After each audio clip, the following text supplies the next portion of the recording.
भगवान श्री कृष्ण के अमृतमय संदेश को जो गीता के माध्यम से उन्होंने पूरे संसार को दिया, उस महान संदेश को श्रवण करने का एक पुनीत अवसर हम सबको प्राप्त हुआ है।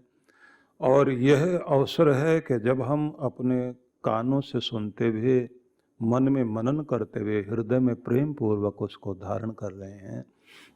भगवान श्री कृष्ण ने हमको जो संदेश दिए, जो हमने अब तक सत्संगों में सुने कि तुम्हारा आत्मा अमर है, ये शरीर तुम बार बार बदलते हो और हर बार एक नया अपनी नई कहानी के साथ इस संसार के रंगमंच पर एक नया अभिनय करने के लिए तुम उपस्थित होते हो।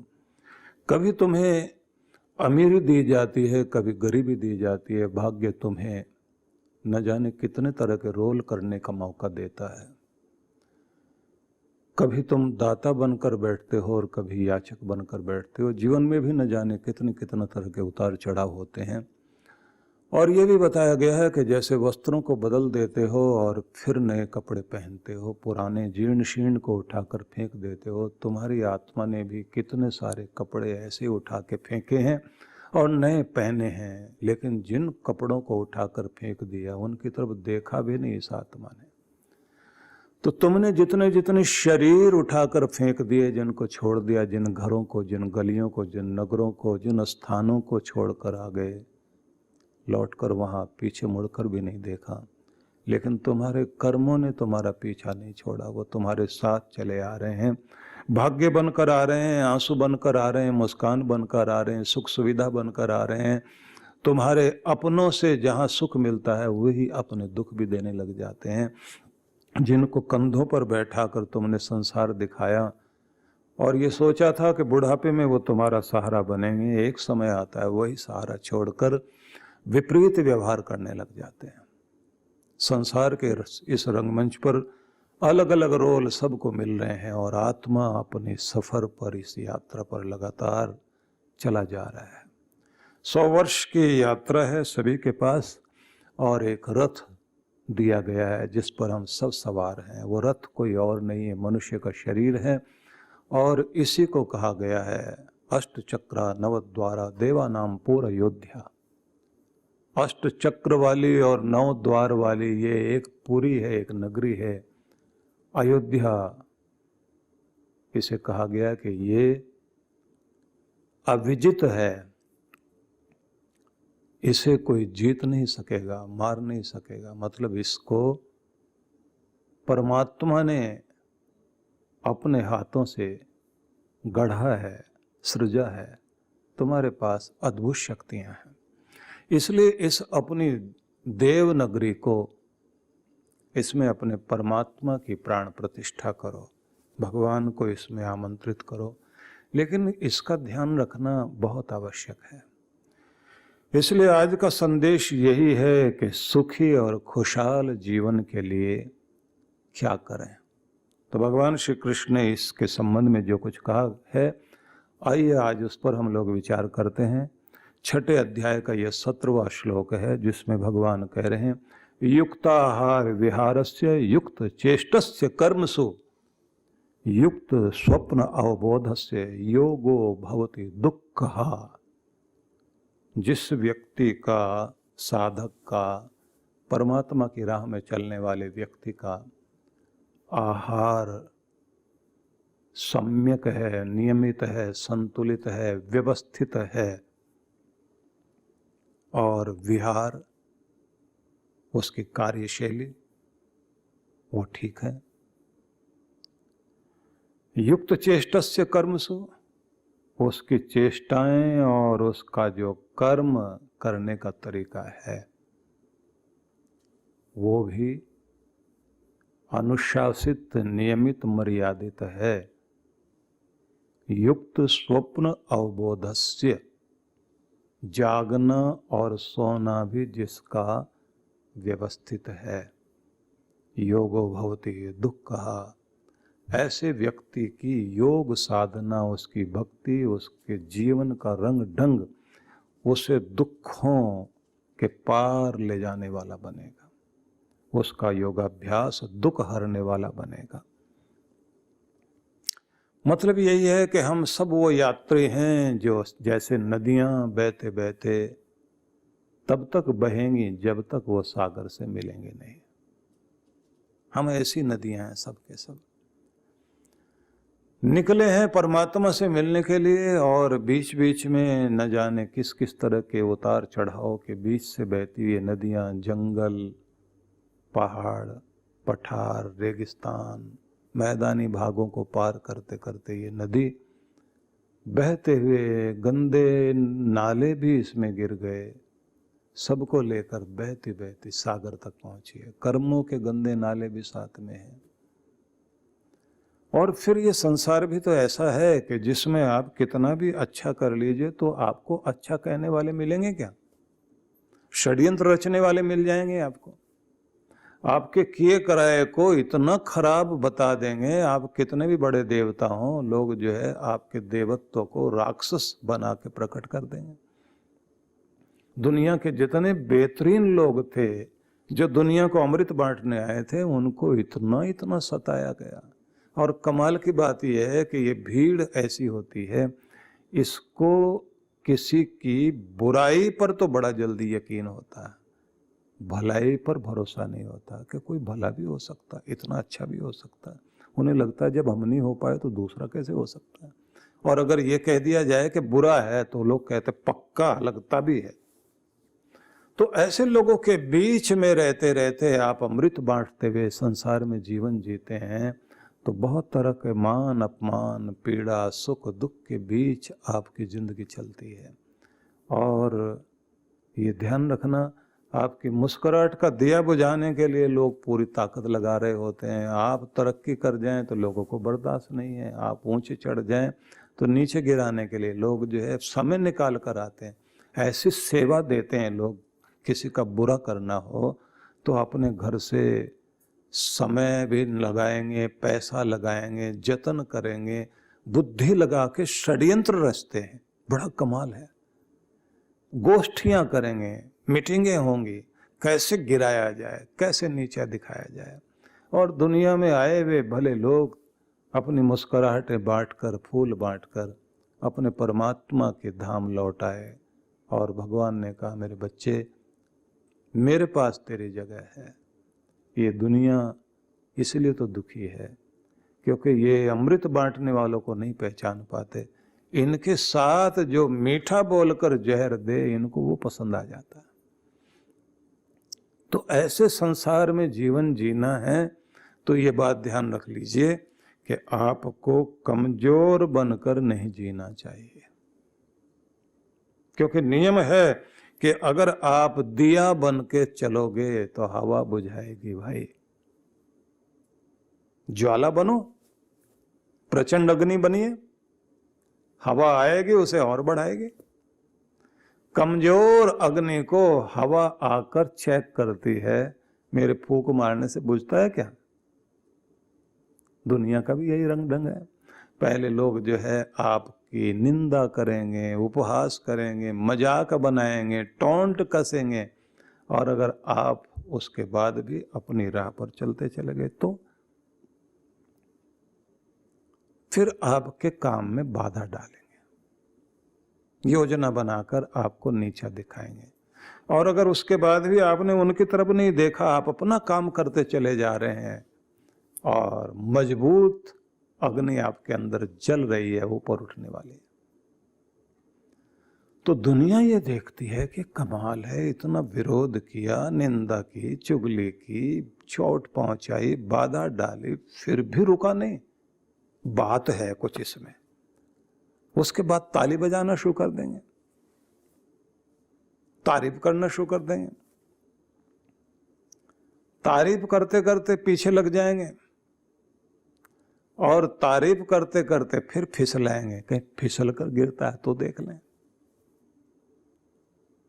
और बेपेंदी के लोटे की तरह होते हैं लोग, जैसे गिरगिट रंग बदलती है ना, इन्हें किसी की हाय हाय करने में और वाह वाह करने में ज्यादा देर नहीं लगती। ये राम की भी जय बोल देते हैं, रावण की जय भी बोल देते हैं, इनको पता नहीं लगता। ये कब कंस के साथ खड़े हो जाएं और कब कृष्ण के साथ खड़े हों। लेकिन जैसे जैसे आप चलते जाते हैं, इतिहास बनता जाता है, तब फिर ये ईर्ष्या तो जरूर रहती है, पर नकल आपकी करते हैं। ये भी कमाल की बात है। सफल आदमी से ईर्ष्या होती है और सफल आदमी की ही नकल की जाती है। और अगर ऐसे में कोई व्यक्ति सेवा करते करते चला गया, सामने नहीं पहचान पाए, लेकिन उसकी मूर्ति बहुत अच्छी बनाते हैं, स्टैचू बनाएंगे, हार चढ़ाएंगे, गाने बनाएंगे बहुत अच्छे अच्छे, वहीं ढोल की चिमटा लेकर बैठेंगे, बड़ा कीर्तन करेंगे। महाराज तो बड़े कमाल के थे, इनकी तो जो है छाया मात्र से कल्याण हो रहा है। मुर्दा पूजने की आदत है, जिंदा का अपमान करने की आदत है। लेकिन इसको ध्यान में रख लीजिए कि जिस व्यक्ति के अंदर परमात्मा की ज्योति जली हुई है, वो अपना कार्य करता चला जाएगा, जितनी देर भी इस दुनिया में है।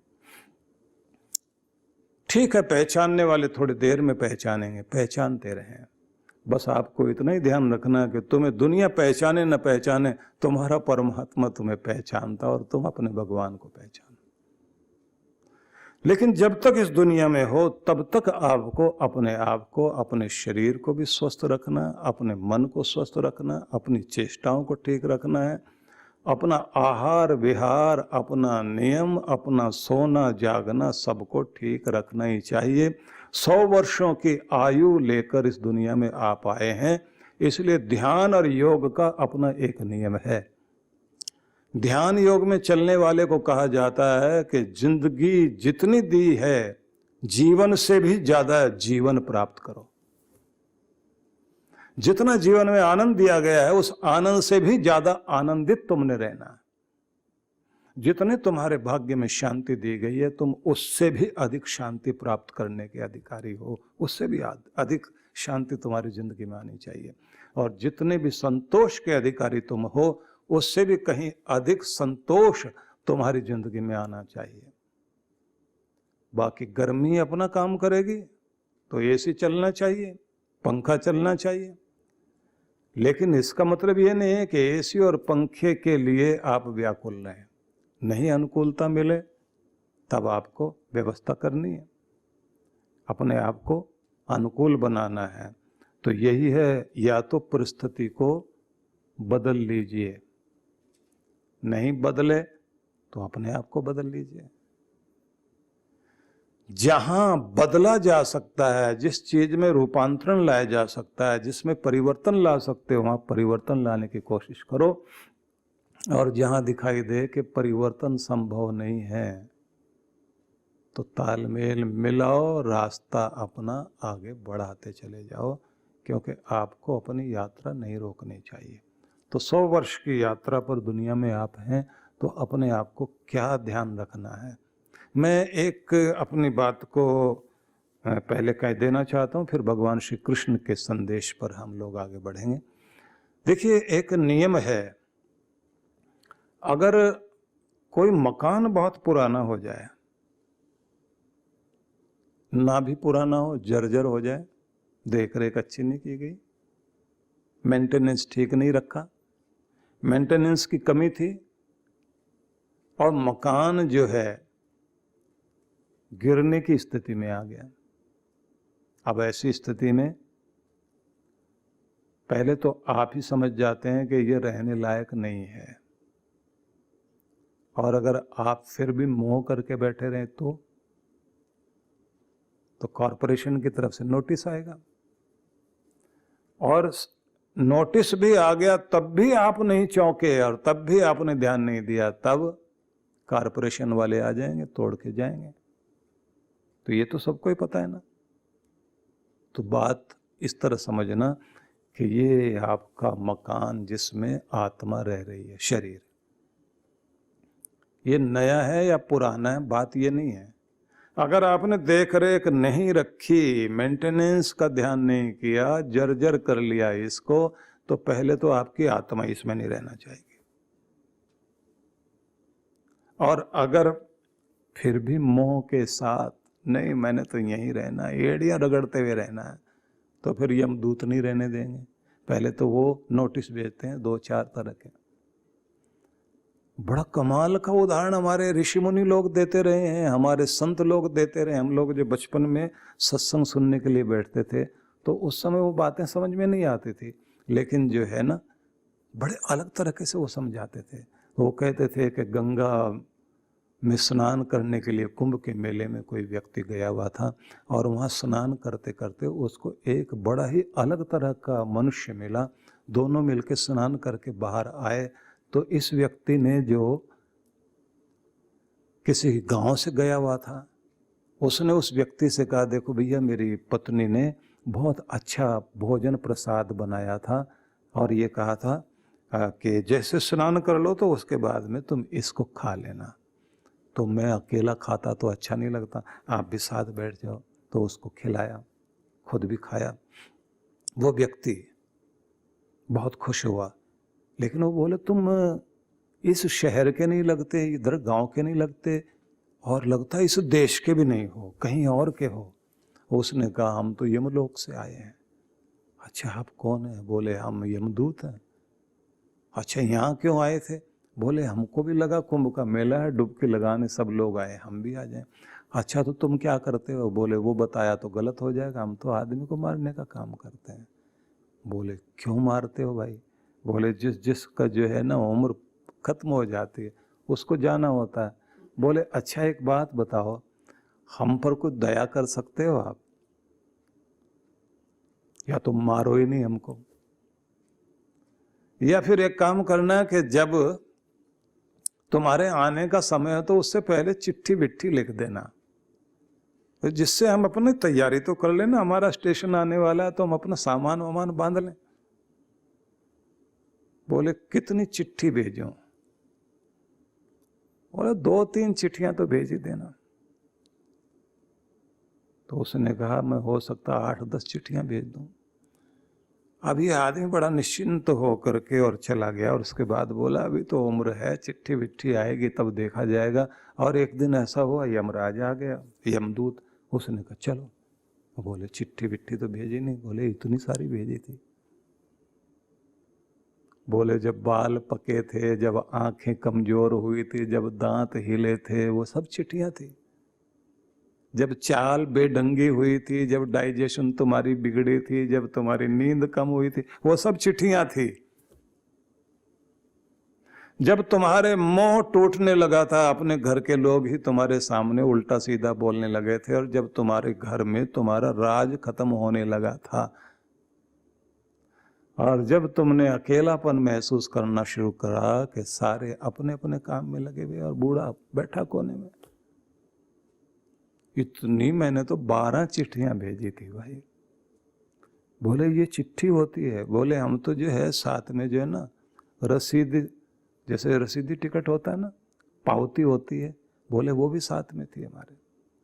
तुम भी कमाल के आदमी निकले, आंख में भी तुमने इंतजाम कर लिया, बालों को काला कर लिया और अपने दांत वांत नकली लगा लिए, और उसके बाद चाल वाल को ठीक करके तुमको लगा कि बस मैं तो हो गया ठीक ठाक। लेकिन काल तो अपनी जगह आता है। अब इसने कहा लेकिन एक बात बताओ, तुम इस तरह से चिट्ठियां भेज के आ जाते हो, आदमी अगर लंबा जीना चाहे तो क्या करना चाहिए? बोले जाओ अपनी गीता पढ़ो, उसमें लिखा हुआ ना कैसे अपने को ठीक करना। अब जो लिखा हुआ वही मैं सुना रहा हूं आपको। उन्होंने क्या लिखा है?